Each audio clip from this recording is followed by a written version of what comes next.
My name is Ben Kearns.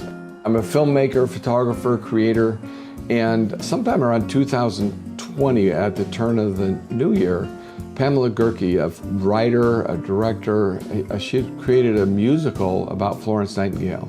And she came to me and asked if I'd be willing to work on the film with her. I am gladdened by this vision of her watching me.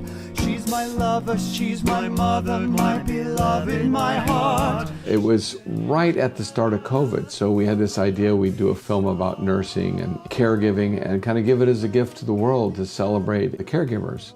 The problem was that as we were working with the project, COVID got quite serious. This was all just as 2020 was starting up. And the actors basically mutinied and said, we're not getting in the same room with each other. It's dangerous for choirs to sing, and we would be on stages singing to each other while he's filming. Not gonna happen. So we thought, well, the project was dead. But Pamela was a very determined person and really wanted to see this piece done. And so we brainstormed. We thought about filming it on a black background, each actor individually. We thought about filming it on Zoom, but the problem with Zoom is that it had a delay, and so with the singing, it wouldn't quite match up with the dialogue. So we thought Zoom's not gonna work. And so I suggested, well, what about using green screen? So we ended up coming up with a rather novel solution. At Party Central, $5 green tablecloths. So we set up a kit and designed a filming situation where each actor could set up in their own bedroom, living room, wherever they had available, a green tablecloth on the background, and I'd bring a camera, tripod, and light that they could set up. And then remotely, Lauren Marshall, the director, and myself and Sarah, the production assistant, would watch on Zoom and direct the actors. Okay, actors, this is our basic setup. We'll have a ring light over here on the left of the camera. The camera will be right here on a tripod. Once we figured out we're gonna be in people's homes and we can't go in, we can't even be within 6 feet of them. We have to drop stuff off and kind of demo from like the distance I am to your camera now. I figured out I had to figure out a foolproof way to film. So I turned to my Sony A7 Mark III, and I put everything so it could go into a bag. So I could put this on the front porch, the tripod on the front porch, the light in a bag on the front porch, and a stand.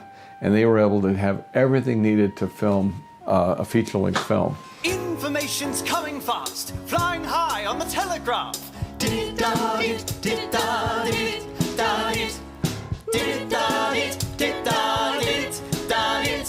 So we have a scene that we're filming, and it's 12 actors waiting on a train track for Florence to come into the station. They're all there to celebrate her. And they're gossiping, they're talking, there's all this activity going on. The problem is, we're filming individuals alone in their living rooms or bedrooms or wherever they happen to set up the camera. And we're looking at them through Zoom. And it was almost impossible to figure out where people are gonna go. So before we even filmed, Lauren drew out these storyboards so that you could see that we start and we have a telegraph operator, and then we have these people singing together, and then this character comes in. And then Lauren was able to say, Casey, Jared is to your left, so when you talk to him, look to your left. But then when you turn and you're listening to Casey, he's on your right, so you're gonna be listening this way. Without the storyboard, the actors would not know what's around them. They're in a room alone with a green screen on the wall, and we're on Zoom all the way across the city somewhere, or across the country, directing them. We wouldn't know how to direct them without storyboards, so storyboards are incredibly important. Camera rolling. Act 2, Scene 6, Kiss Your Shadow, take 1.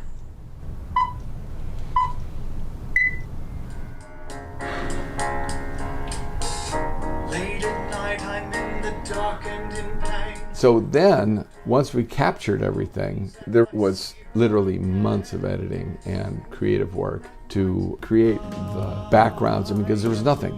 We had to have a rundown hospital in Crimea. We had to have upscale 1800s home of a fairly affluent family. We had to have a battlefield and offices for the sergeant and the colonel.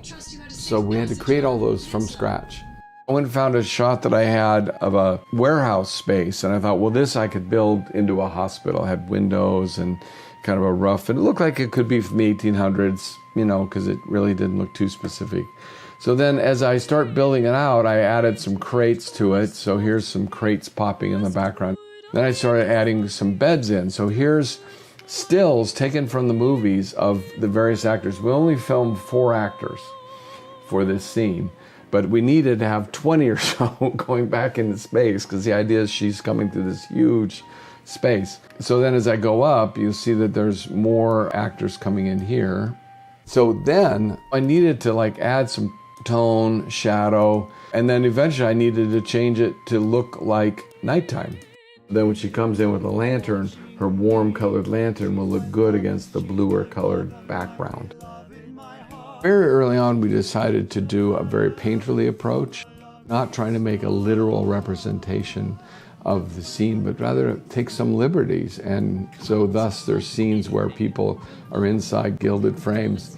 People are pictured on plates as artwork, and then they start singing. They come out of these worlds and just begin singing. So we wanted to kind of have a whimsical and fun side to it as well. I'm really proud of this project. I think that the challenge of continuing to create during COVID, in the heart of COVID, when we couldn't even be in the same room with each other, it's very satisfying to create something, particularly out of something so negative as COVID, and to create a positive and celebration of these people, because I really believe that the nurses and the caregivers in our society deserve our total respect.